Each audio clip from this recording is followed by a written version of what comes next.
নতুন আরেকটি ভিডিও নিয়ে হাজির হয়ে গেলাম মুন্নি চ্যানেল থেকে। তবে মূল ভিডিওতে যাওয়ার আগে অবশ্যই মুন্নি চ্যানেলকে লাইক সাবস্ক্রাইব করে মুন্নি চ্যানেলের সাথে থাকবেন, এটা অনুরোধ। আজকে খুব সুন্দর একটি কথা নিয়ে আসছি আমাদের নারী মানুষের বিষয় নিয়ে। তো শুনলে অবশ্যই নারীরা খুশি হয়ে যাবে এই ভিডিওটা শোনার পর, বা এই ভিডিওর কথাগুলো শোনার পর তাদের মন খুব হাসি খুশি হয়ে যাবে ইনশাল্লাহ, আশা করি আমি। এক লোক খুবই ফরেজগারি লোক ছিলেন, খুব আমেলদার লোক ছিলেন। উনি 5 ওয়াক্ত নামাজ পড়তেন। তো নামাজ পড়তেন ঠিকই, তো ওনার আবার ভাই বোন হচ্ছে 5 জন।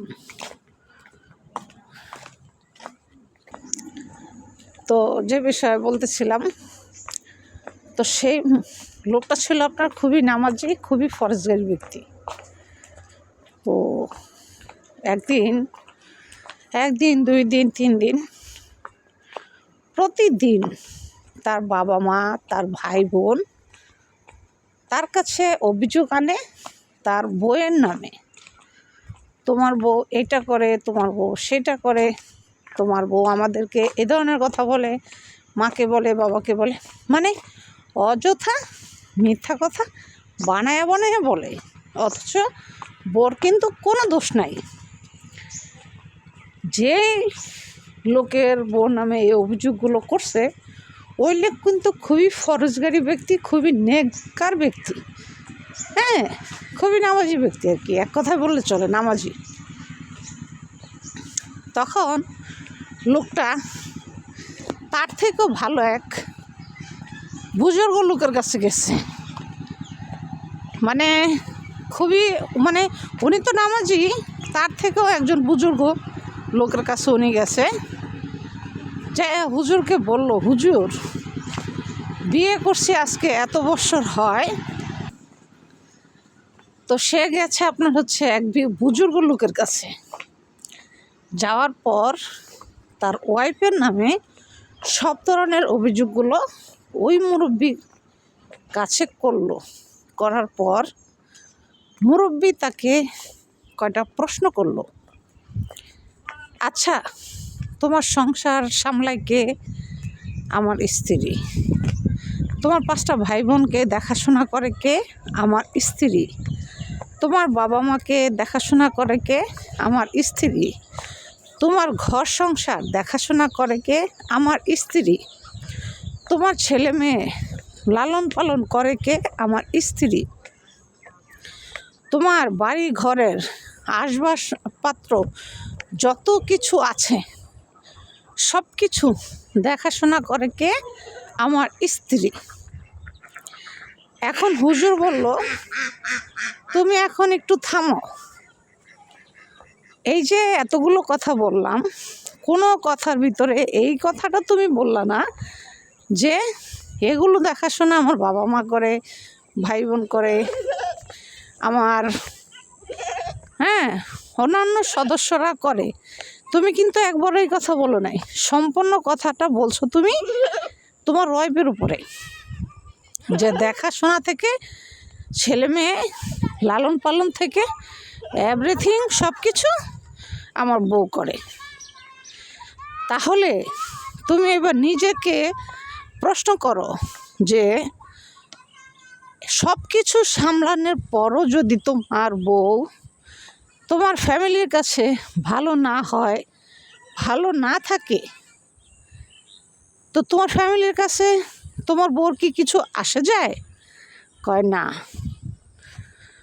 তাহলে ফ্যামিলির কাছে যদি তোমার বউর কিছু আসে না যায়, তাহলে তোমার এটা নিয়ে টেনশনের কিছু নাই। কারণ যখন তোমাকে এত অভিযোগ, এত কিছু তোমার ওয়াইফের নামে তারা করতেছে, এটা তুমি দেখতেছো, তুমি জানতেছো, তারপরও তুমি কেন এই অভিযোগ নিয়ে আমার কাছে আসছো যে আমার বউ এগুলো করে সেগুলো করে? তোমার বউ শুধু তোমার ভালোবাসা পাওয়ার জন্য একটু নিঃস্বার্থভাবে, একদম নিঃস্বার্থভাবে তোমার পুরা ফ্যামিলি সে হ্যান্ডেল করে আসতেছে, তারপরও তাদের কাছে তোমার বউ ভালো না। তাহলে তুমি কি বুঝতে পারছো তোমার বউয়ের ভিতরে কমতি আছে না তোমার ফ্যামিলির ভিতরে কমতি আছে? এবার তুমি বুকে হাত দিয়ে বলো কার ভিতরে কমতিটা আছে, বলো। তখন সেই লোক হুজুরের কথা শুনে চিন্তা করলো, আসলে কথাটা তো সত্যি, আমার বউয়ের ভিতর তো কোনো কমতি আমি দেখতেছি না। তখন সে তার ভুল বুঝতে পারছে। ভুল বুঝতে পারার পর তখন সে হুজুরকে বলল যে হুজুর, তাহলে এখন এই ব্যাপারটা নিয়ে আসলে কি করা যায়? এই তো হয়ে যাবে এখন। হ্যাঁ, এই ব্যাপারটা নিয়ে কি করা যায়? তখন হুজুর বলল, আপনি যদি আপনার ঘরের বউকে আপনার ফ্যামিলির কথা মতো মারধর করেন, মারামারি করেন, তার মনে কষ্ট দেন, তাকে আঘাত করেন, আপনি মনে রাখবেন অবশ্যই আপনি জাহান্নামে যাবেন। কারণ আপনার বউ আপনার সংসারের প্রতি এত ত্যাগ স্বীকার করে একমাত্র আপনার ভালোবাসা পাওয়ার জন্য। তো সে ভালোবাসা আপনি তো দেনই না, বরঞ্চ বাবা মার কথায় বউকে প্রচণ্ড মারধর করেন, আবার অলরেডি বিচার নিয়ে চলে আসছেন আমার কাছে। সবসময় একটা কথা মনে রাখবেন, ঘরের বউ যদি ভালো সুপারিশ না করে, একটা পুরুষ মানুষ সে কিন্তু কখনোই জান্নাতে যেতে পারবে না। এটা আপনি জানেন? আপনি যত বড় অলিউল্লাহ, যত বড় পীর মসজিদ আপনি হন না কেন, আপনার বাবা মার আর ঘরের বউ ভালো সুপারিশ ছাড়া আপনি জান্নাতে যেতে পারবেন না। আশা করি আমার কথা আপনি বুঝতে পেরেছেন। সবসময় একটা কথা মনে রাখবেন, আপনার ঘরের বউ শুধু আপনার ভালোবাসা পাওয়ার জন্য সে এত কিছু ত্যাগ করে, আপনার পুরো ফ্যামিলি সে নিঃস্বার্থভাবে মেনটেন করে। আর সেই বউয়ের নামে এতগুলো অভিযোগ আজকে আপনি আমার কাছে আনলেন, কিন্তু যে অভিযোগগুলো আমি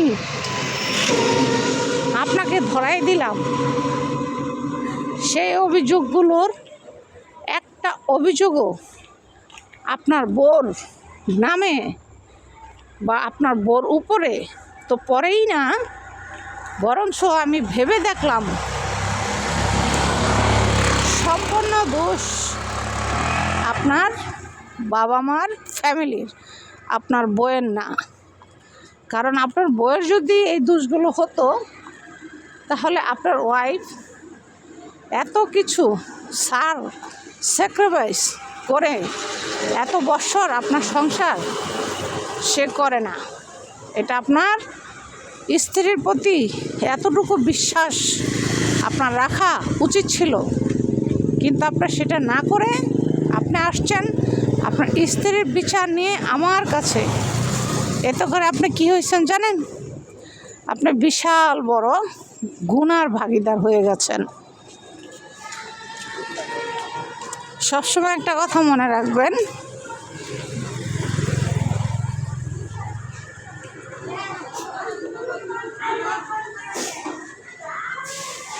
ঘরের বউ আর বাবা মা ভালো সুপারিশ যদি না করে, আপনি জান্নাতে যেতে পারবেন না কশিনকালেও। ভিডিওটি ভালো লাগলে অবশ্যই মুন্নি চ্যানেলকে লাইক সাবস্ক্রাইব করে মুন্নি চ্যানেলের সাথে থাকবেন, এটা অনুরোধ। তা আজ এ পর্যন্ত, ভালো থাকবেন, আল্লাহ হাফেজ।